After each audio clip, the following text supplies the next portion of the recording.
지금 바이든 캠프에는 세 가지 시각들이 어떻게 보면 지금 경합을 하고 있다고 볼 수 있어요.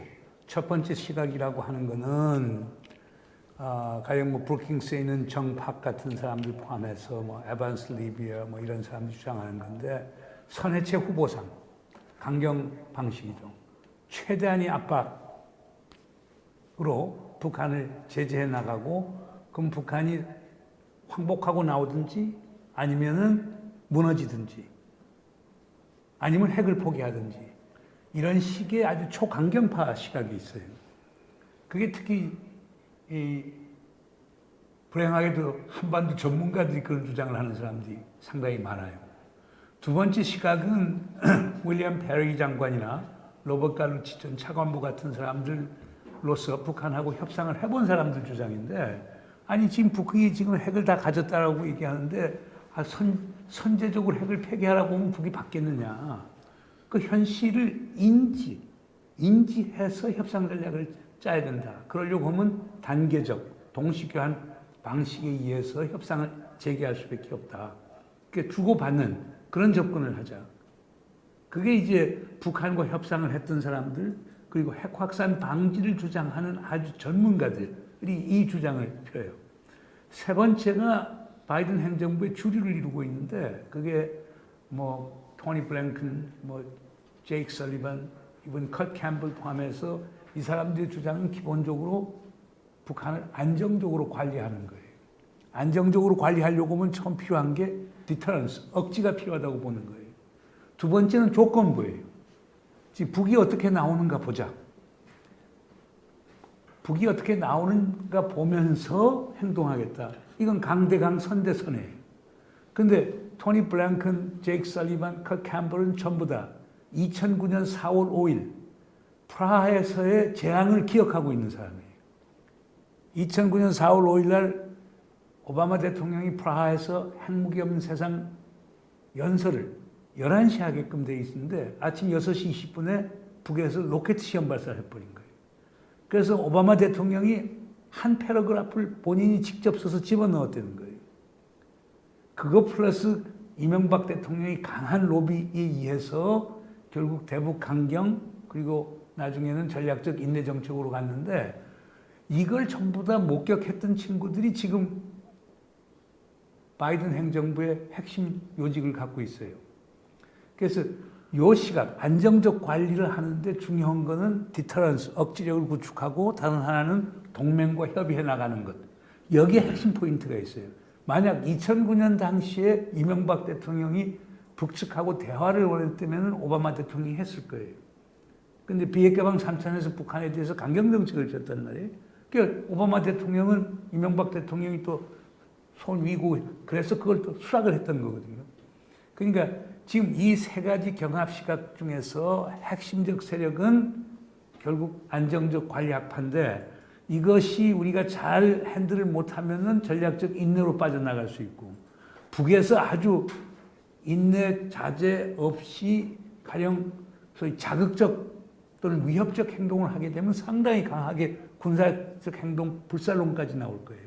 그건 마치 1994년 5월에 윌리엄 페리 장관이 있을 때 상황이 비슷한 거고, 북에서 조금 인내하고 자제해주면은, 그리고 우리가 빨리 바이든 행정부 쪽하고 얘기를 하면은, 그러면은 오히려 반전이 돼서 마치 1994년 6월에 지미 카터 대통령이, 전 대통령이 평양 가서 김일성 주석하고 딜을 했던 것처럼, 또는 1999년 윌리엄 페리 장관이 평양 가서 페리 프로세스를 만들 것처럼 할 수가 있는 거거든요.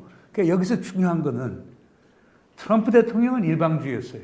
우리랑 협의한 게 별로 없습니다. 자기도 일방적으로 결정을 했습니다. 만약 우리 얘기를 그냥 들었다면 2019년 2월 28일 하노이에서 그런 재앙이 발생하지 않았죠. 스티브 비건은 우리 정부 입장을 갖고 있었으니까. 갑자기 존 볼튼 아니, 그러니까 전부 다 빅딜, 그러니까 완전히 핵미사일 해체하고,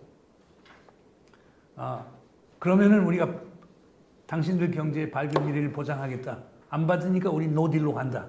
이렇게 나오지 않고 북이 했던 썸딜, 영변 완전한 영구적인 해체라고 하는 것을 받고 거기서 협상을 했으면 완전히 달라질 수 있거든요.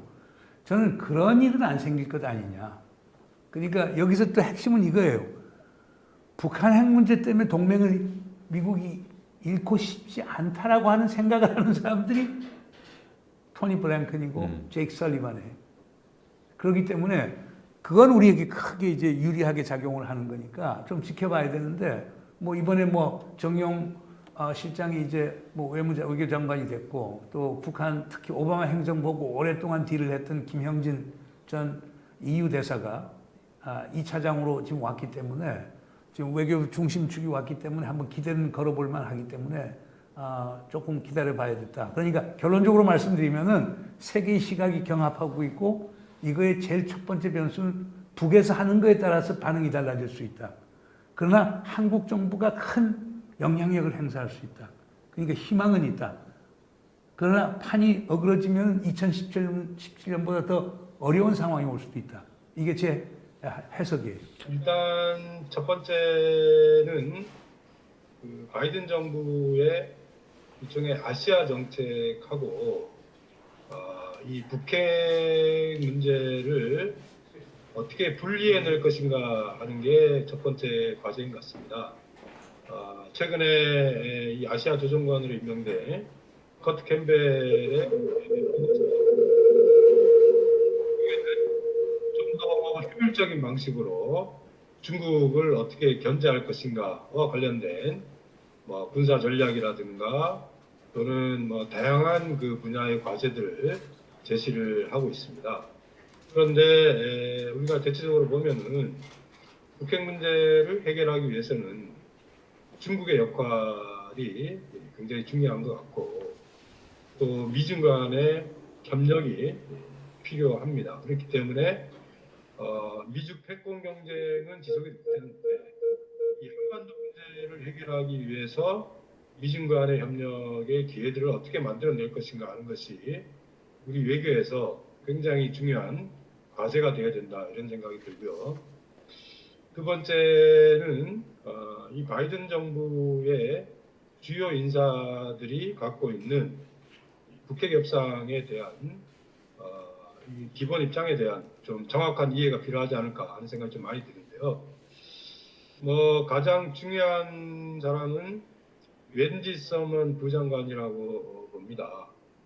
웬디 서먼은 뭐 누구든지 잘 알고 있다시피 1999년에 쿠알라룸푸르에 있었던 북미 미사일 협상의 대표이기도 했고 또 페리 조정관과 함께 페리 프로세스를 만들었던 경험이 있습니다.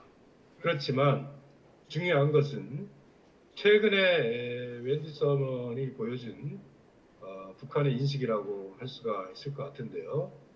오바마 정부 이후에는 뭐랄까 좀 북한 문제에 대한 피로감이랄까요? 그리고 북한에 대한 불신이 굉장히 좀 높은 것 같다. 이런 생각이 좀 많이 들고요.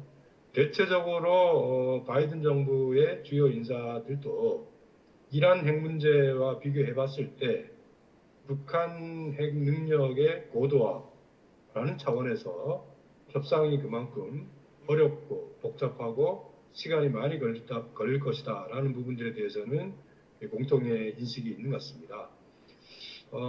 전반적인 성향으로 보면은 우리가 합리적 실용주의라고 하는 표현을 쓰는데 이란 핵 협상을 해본 경험이 있기 때문에 협상을 성공시키기 위해서는 어떻게 해야 되는지에 대한 실용적 입장에서 접근을 하게 된다면은 어렵지만은 좀 해법을 찾을 수 있지 않을까 하는 생각이 좀 많이 듭니다. 그리고 그 토니 블링컨 국무장관 내정자가 청문회에서도 얘기를 했는데 인도 분야에서의 좀 유연성 그런 것은 매우 주목할 만하다고 생각합니다.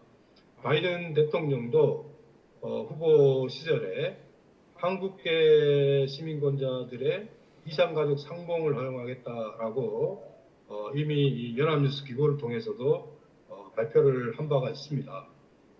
그렇게 보면은 앞으로 아마 인도 분야의 제재 면제 절차라든가 이런 부분들은 상당한 유연성을 발휘할 수 있겠다라는 것인데, 문제는 북한이 이런 분야가 아니고 일종의 근본 문제나 적대지 정책을 중심으로 해서 협상을 하자라는 입장이기 때문에 그런 인도적 분야의 접근만 갖고 초기에 신뢰를 구축하는 것은 좀 부족하지 않을까.